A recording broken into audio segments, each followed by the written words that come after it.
A maioria das pessoas conhece os nomes Humphrey Bogart, James Stewart e Bette Davis.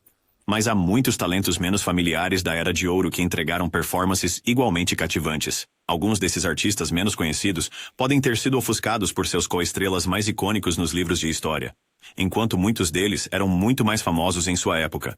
Mas, por qualquer motivo, foram esquecidos tantos anos depois. Aqui estão 27 atores subestimados que eu acho que merecem mais reconhecimento. Antes de assistir, mencione sua escolha de atores subestimados da Era Dourada que você acha que mereciam mais reconhecimento. Claude Rains. Humphrey Bogart não teria sido tão memorável em Casablanca sem Claude Rains contracenando com ele. Por sua própria atuação, Rains recebeu sua segunda indicação ao Oscar de um total de 4, todas elas por papéis coadjuvantes. Ele foi principalmente um ator de personagem conhecido por papéis de vilão, como em As Aventuras de Robin Hood, A Mulher Faz o Homem e Interlúdio de Alfred Hitchcock. No entanto, Rains ocasionalmente desempenhava o papel principal. Ele interpretou os papéis título em O Homem Invisível e na versão de 1943 de O Fantasma da Ópera, e fez o herói em O Lobisomem, tornando-o um dos menos celebrados astros regulares da franquia Universal Classic Monsters. Embora o elenco de Casablanca não fosse de novatos, o sucesso do filme deu um impulso maior às suas carreiras, e aqui está o que eles fizeram após Casablanca. Rains trouxe sofisticação e complexidade a cada papel que assumiu, elevando até os menores papéis com sua presença marcante e voz distinta. Após Casablanca, ele continuou sua sequência de atuações memoráveis em filmes como César e Cleópatra e Lawrence da Arábia. Sua habilidade em interpretar figuras moralmente ambíguas o tornou um ator procurado para papéis coadjuvantes complexos, garantindo que seu trabalho permanecesse inesquecível. Van Heflin. Ele raramente protagonizava, mas era excelente no que fazia. Entre todas as estrelas masculinas da era dos estúdios, ele é provavelmente o único que você poderia pegar com cerca de 30 anos de idade, colocá-lo em um filme contemporâneo e ele se encaixaria perfeitamente. Confira qualquer um dos seus filmes dos anos 40, especialmente Possessed e Madame Bovary. E de maneira nenhuma você deve perder sua performance vencedora do prêmio da Academia em Johnny Eager em 1941, onde ele roubou a cena como um alcoólatra charmoso, porém problemático. Van Heflin tinha uma habilidade extraordinária de trazer nuances e autenticidade a cada papel, seja interpretando personagens moralmente complexos ou figuras de suporte confiáveis.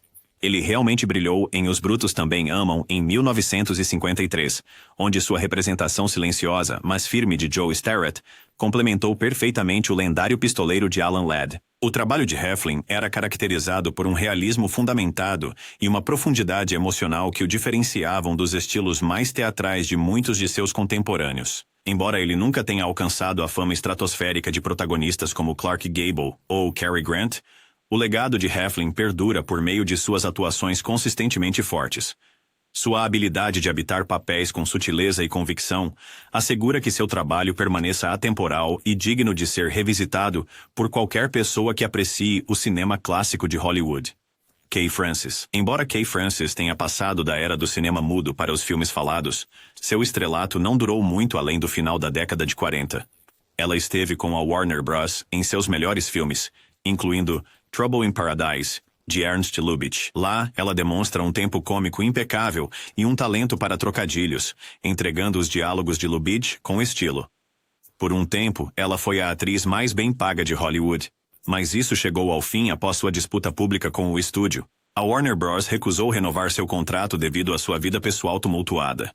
E após aceitar papéis menores em outros estúdios, Francis saiu do foco do público, e agora é amplamente esquecida. Kay Francis, uma vez apelidada de rainha da Warner Bros., era conhecida por sua elegância e seu sotaque característico, que só acrescentava ao seu charme. Ela se destacou em melodramas como A Passagem dos Amantes e Eu Encontrei Stella Parrish, cativando o público com sua profundidade emocional. Apesar de seu imenso talento e de ser a atriz mais bem paga de Hollywood em 1935, sua carreira sofreu devido à rotulação de papéis e tensões nos bastidores. No final da década de 1940, ela mudou-se para o teatro e o trabalho de caridade, mas nunca recuperou seu estrelato anterior. Joel McCrea. Joel McCrea passou a segunda metade de sua carreira estrelando em filmes B de faroeste, mas não foi isso que aconteceu no início. Ele foi o protagonista da adaptação cinematográfica original de 1932 de The Most Dangerous Game e, mais tarde, estrelou Sullivan's Travels e Correspondente Estrangeiro de Alfred Hitchcock. McCrea tinha uma ampla gama de personagens que podia encarnar, mas foi escalado como o protagonista romântico ao lado de alguns dos maiores estrelas femininas da época, incluindo Barbara Stanwyck e Ginger Rogers.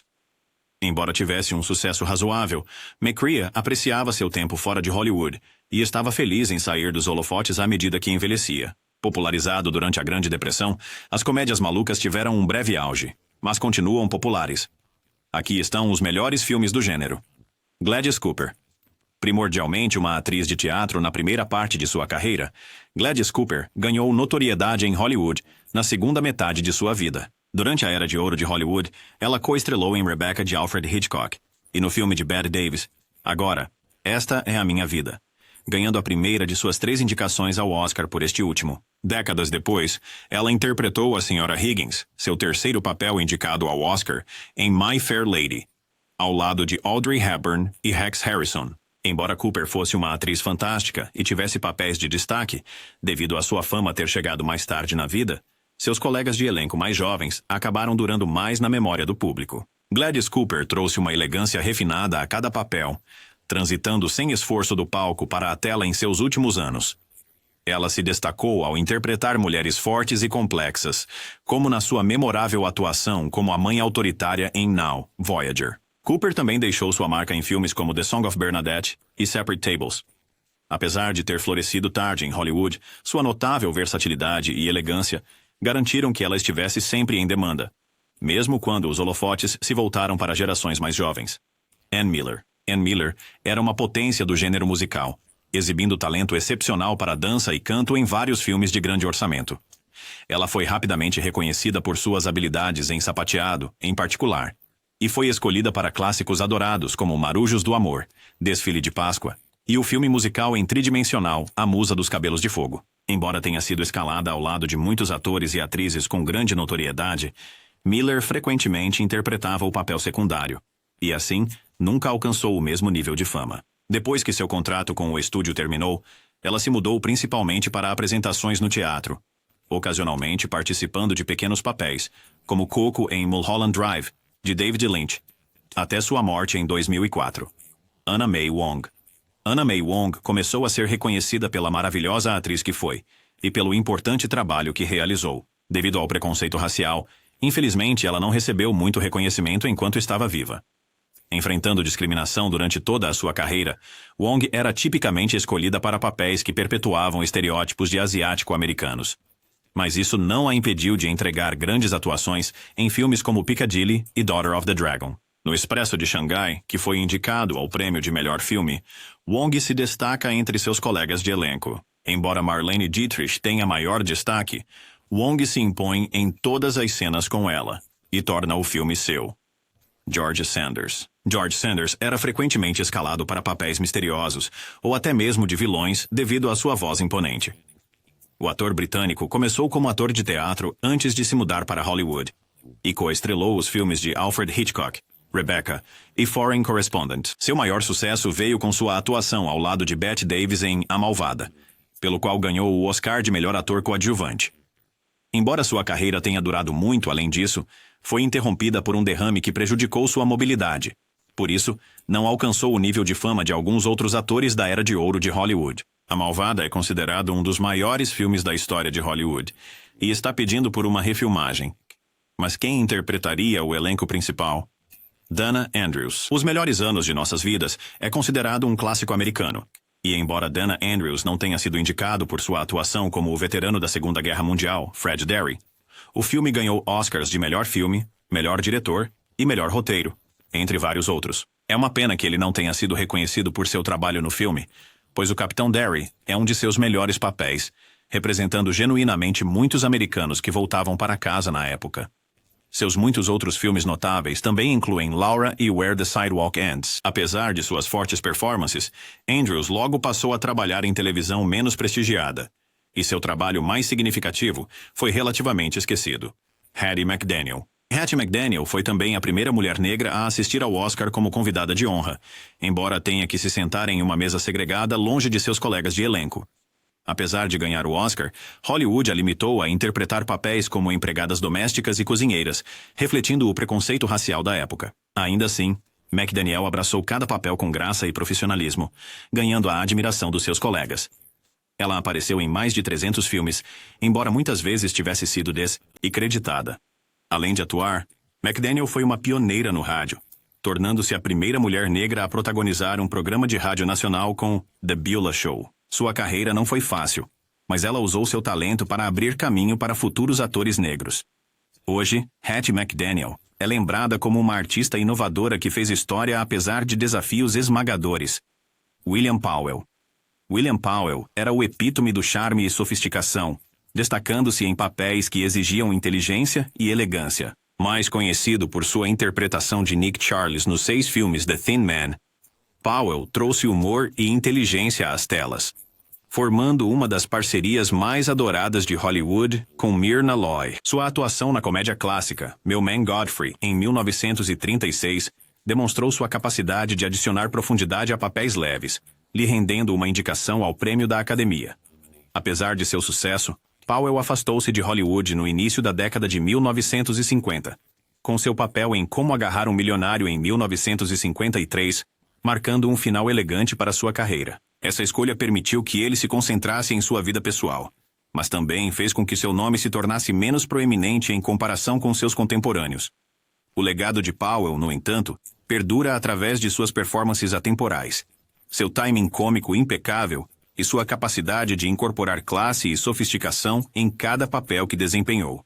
Agnes Moorehead. Agnes Moorehead foi uma atriz dinâmica cuja carreira abrangiu rádio, cinema e televisão, tornando-a uma das artistas mais versáteis de sua época. Ela ganhou destaque inicialmente por seu trabalho com Orson Welles, notavelmente como membro do Mercury Theatre dele. Sua carreira cinematográfica floresceu com papéis memoráveis em clássicos como Cidadão Kane e Soberba, este último lhe rendendo a primeira de 4 indicações ao Oscar. Apesar do sucesso no cinema, Moorehead é mais lembrada pelo público moderno por sua interpretação de Endora, a glamourosa e espirituosa bruxa na popular série de televisão A Feiticeira. Seu trabalho no rádio foi igualmente impactante, com sua arrepiante performance na peça de rádio Desculpe, Número Errado, se tornando lendária. A capacidade de Moorehead de transitar perfeitamente entre diferentes meios demonstrou seu imenso alcance, desde a gravidade dramática até o brilhantismo cômico. Embora ela tenha se destacado na era de ouro de Hollywood e deixado uma marca indelével na televisão, sua carreira frequentemente desafiava categorizações fáceis, pois ela elevava consistentemente cada projeto com sua presença. Seu legado como uma das grandes atrizes de caráter da indústria permanece firmemente intacto. Fredric March. Fredric March foi um ator versátil de palco e cinema americano, habilidoso tanto em papéis românticos quanto em personagens complexos. Segundo a britânica, ele ganhou 2 Oscars de melhor ator. O primeiro em 1933 pelo clássico de horror Dr. Jekyll e Mr. Hyde, e o segundo em 1946 pelo veterano da Segunda Guerra Mundial emocionalmente reprimido em Os Melhores Anos de Nossas Vidas, de William Wyler. Ele ganhou um Tony Award em 1947 por Anos, há 70 anos, e um segundo por ter originado o papel de James Tyrone em Longa Jornada Noite Adentro de Eugene O'Neill, em 1956. Com um currículo desses, como ele saiu da memória de Hollywood? O Hollywood Reporter explica com 3 palavras tóxicas: Ku Klux Klan.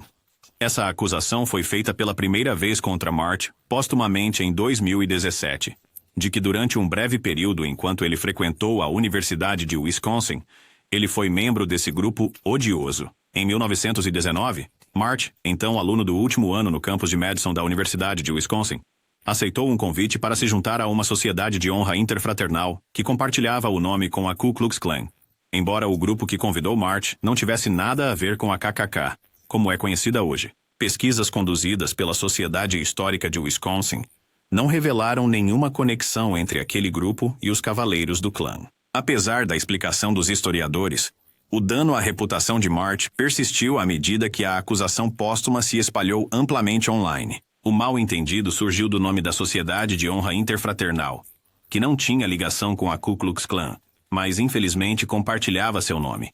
Os apoiadores de March apontaram para seu compromisso vitalício com causas progressistas, incluindo sua defesa dos direitos civis e sua forte oposição ao macartismo durante a década de 1950. Durante toda a sua carreira, Fredric March foi celebrado como um dos atores mais realizados e versáteis de Hollywood, transitando perfeitamente entre o palco e a tela.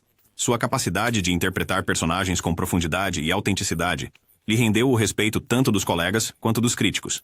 No entanto, a controvérsia ressurgida, Mene Nel e Sandil Baida, em 2017 fez com que algumas instituições, incluindo a Universidade de Wisconsin, removessem seu nome de espaços no campus, reacendendo debates sobre contexto histórico e legado na era moderna.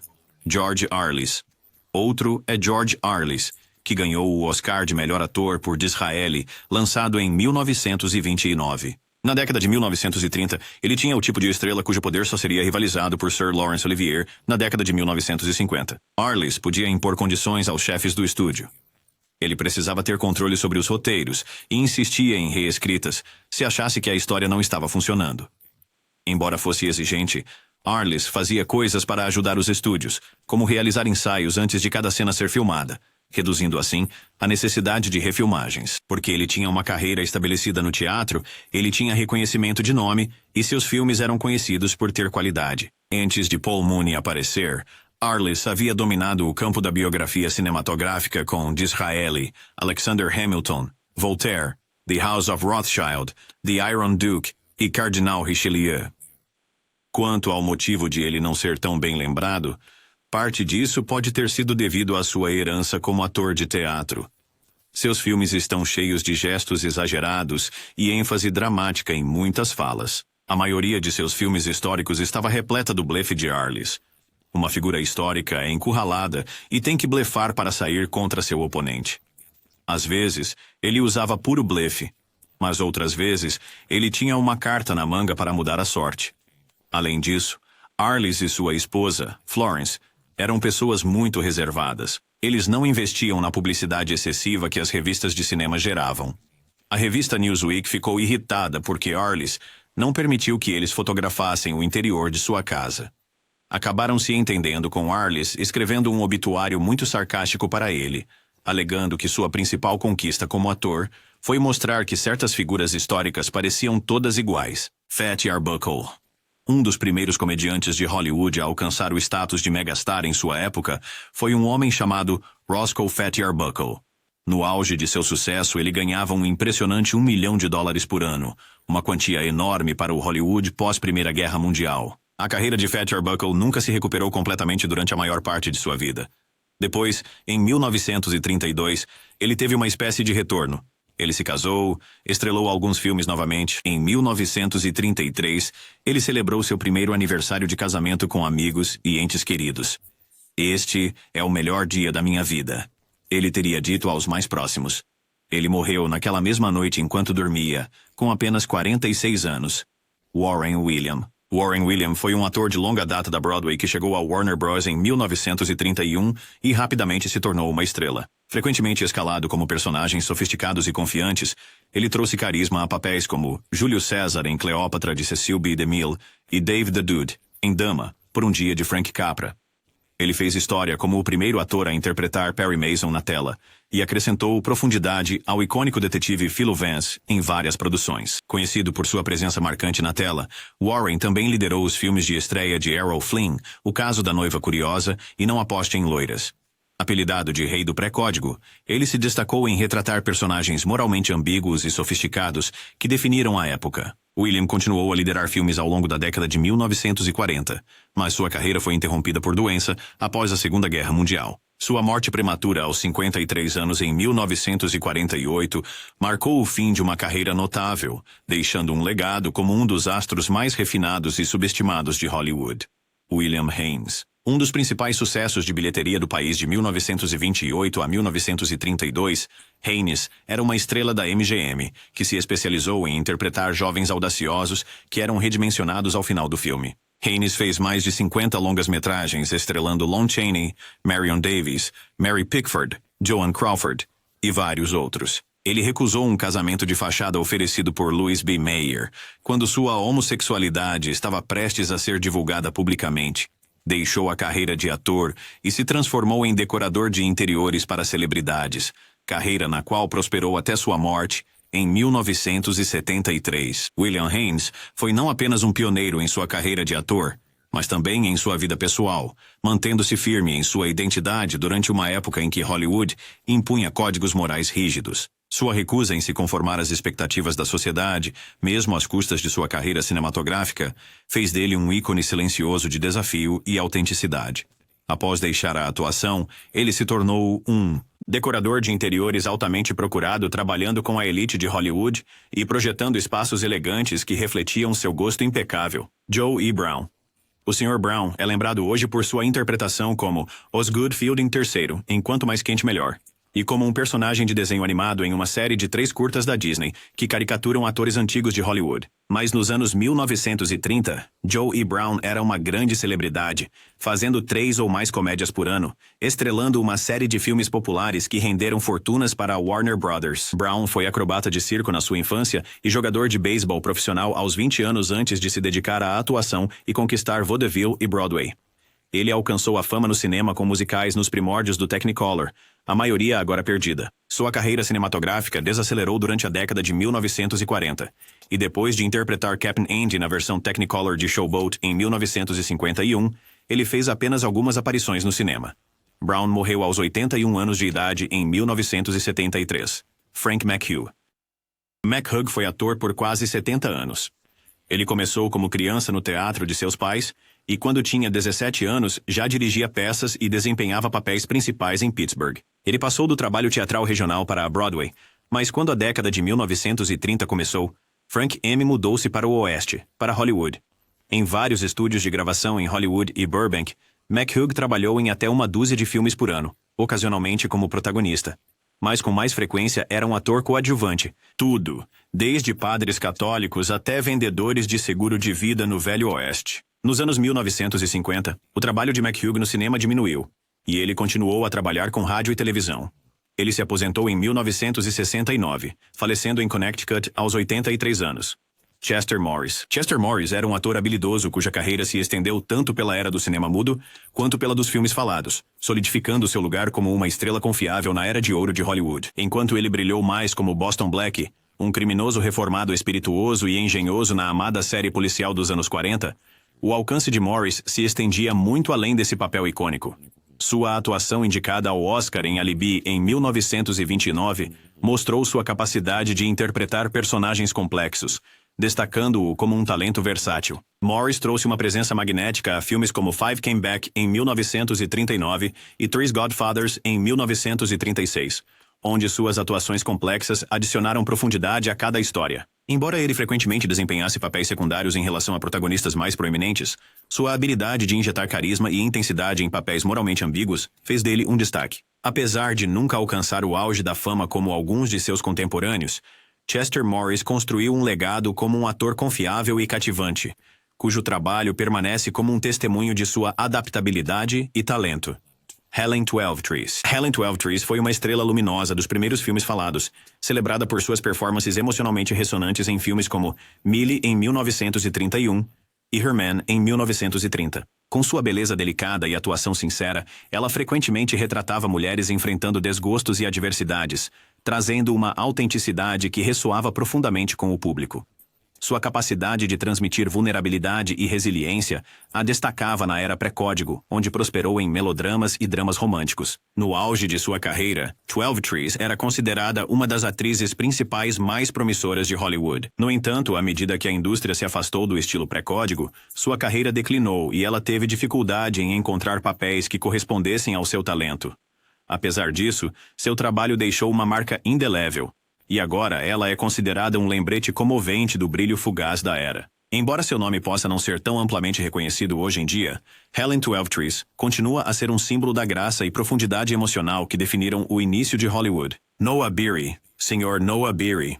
Sr. foi uma força poderosa do início de Hollywood, renomado por sua presença magnética na tela e talento para interpretar antagonistas grandiosos. Com papéis memoráveis em filmes como The Mark of Zorro em 1920 e She Done Him Wrong em 1933, a voz imponente de Beery e suas feições rudes o tornaram uma escolha natural para personagens de autoridade, ameaça ou intriga. Ele esculpiu um nicho como um dos atores de personagem mais confiáveis do cinema, acrescentando profundidade e gravidade a cada papel que assumia. Embora ofuscado por seu irmão mais novo, Wallace Beery, que alcançou maior estrelato, a carreira de Noah foi prolífica e duradoura, com uma ampla gama de papéis em filmes mudos e os primeiros filmes falados. Sua habilidade de equilibrar carisma com intimidação trouxe uma energia inesquecível para a tela, tornando-o uma parte indispensável de muitos filmes clássicos. Embora ele possa não ter recebido o mesmo reconhecimento amplo que seu irmão, No, as contribuições de O'Hare Billy Sr. para a Era de Ouro de Hollywood são inegáveis. Seu legado como um intérprete versátil e dinâmico continua sendo uma peça essencial da história do cinema primitivo. Una Merkel.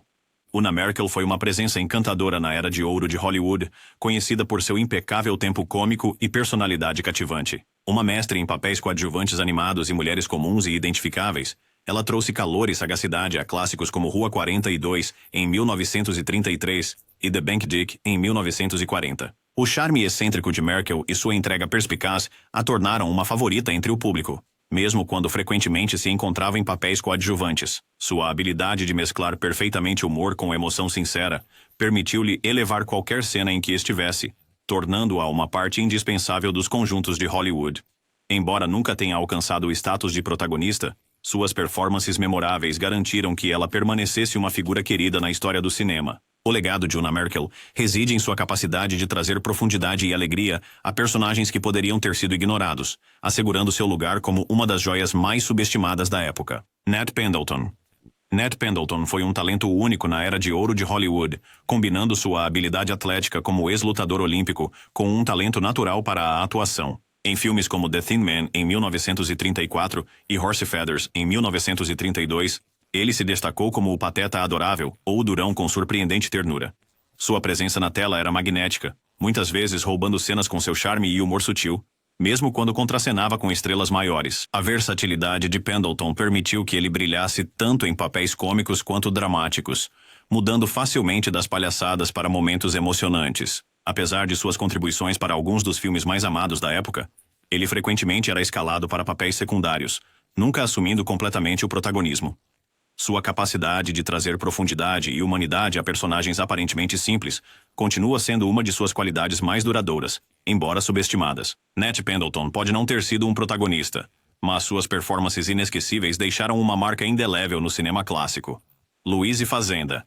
Louise Fazenda era uma joia cômica das eras do cinema mudo e do início do cinema sonoro, celebrada por seu brilho no slapstick e sua capacidade única de iluminar a tela. Em filmes como The Old-Fashioned Way, em 1934, e Footlight Parade, em 1933, seu rosto expressivo e timing impecável fizeram dela uma artista de destaque.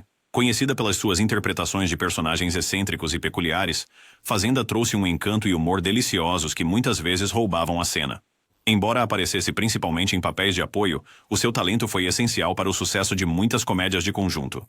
O dom de Fazenda para a comédia física, juntamente com a sua presença calorosa e cativante, fez dela uma favorita tanto do público como dos diretores. Apesar de suas contribuições serem um tanto negligenciadas nos anais da história do cinema, ela foi uma pioneira da comédia nos primórdios de Hollywood e continua a ser um exemplo brilhante do lado mais leve dessa era. Seu legado, embora discreto, continua a inspirar a apreciação pelos heróis anônimos do cinema clássico. Richard Arlen. Richard Arlen era um protagonista confiável e robusto, cuja carisma silenciosa e sinceridade traziam profundidade a cada papel que interpretava. Ascendendo à fama com sua atuação no inovador e vencedor do Oscar, filme mudo Wings em 1927, Arlen rapidamente provou sua adaptabilidade ao fazer a transição para os filmes falados sem dificuldades. Seus papéis em filmes como Island of Lost Souls, em 1932, demonstraram sua versatilidade, permitindo-lhe se destacar tanto em gêneros de aventura quanto de drama. Embora ele não tivesse o star power dos maiores nomes de Hollywood, a presença constante de Arlen fazia dele uma escolha confiável para diretores e um favorito entre o público. Quer fosse pilotando aviões ou enfrentando dilemas morais, seu estilo de atuação discreto ressoava com autenticidade. Apesar de aparecer em uma ampla gama de filmes durante a Era de Ouro de Hollywood, suas contribuições permanecem em grande parte negligenciadas na história do cinema. A carreira de Richard Arlen é um testemunho do poder da consistência e do impacto duradouro de um intérprete dedicado ao seu ofício. Nancy Carroll. Nancy Carroll foi uma estrela radiante dos primeiros filmes sonoros, celebrada por sua presença cativante e performances versáteis. Ela alcançou aclamação da crítica com seu papel indicado ao Oscar em The Devil's Holiday, em 1930. onde sua mistura de charme e habilidade dramática cativou o público. Conhecida por sua energia vivaz e beleza marcante, Carol tornou-se uma presença constante em dramas românticos e musicais durante a era pré-código, demonstrando uma versatilidade que a diferenciava de suas contemporâneas. Apesar de seu talento inegável, a carreira de Carol começou a declinar em meados da década de 1930, devido a uma combina em nação de tendências de mudança na indústria e conflitos de estúdio. Embora seus papéis posteriores tenham sido menos frequentes, seu impacto durante o auge de sua carreira permanece significativo. Ela trouxe uma sofisticação única e profundidade emocional aos seus personagens, deixando uma impressão duradoura no início de Hollywood. O legado de Nancy Carroll é o de uma estrela cujo brilho iluminou intensamente, embora por um breve período, a era dourada do cinema. Havia muitos outros atores que se saíram muito bem nos filmes, mas não receberam, reconhecimento. Eu posso ter esquecido de muitos. Faça a sua própria lista pessoal. Se você acha que deveria haver outro vídeo com diferentes atores que foram esquecidos sem nenhuma fama valiosa, me avise abaixo.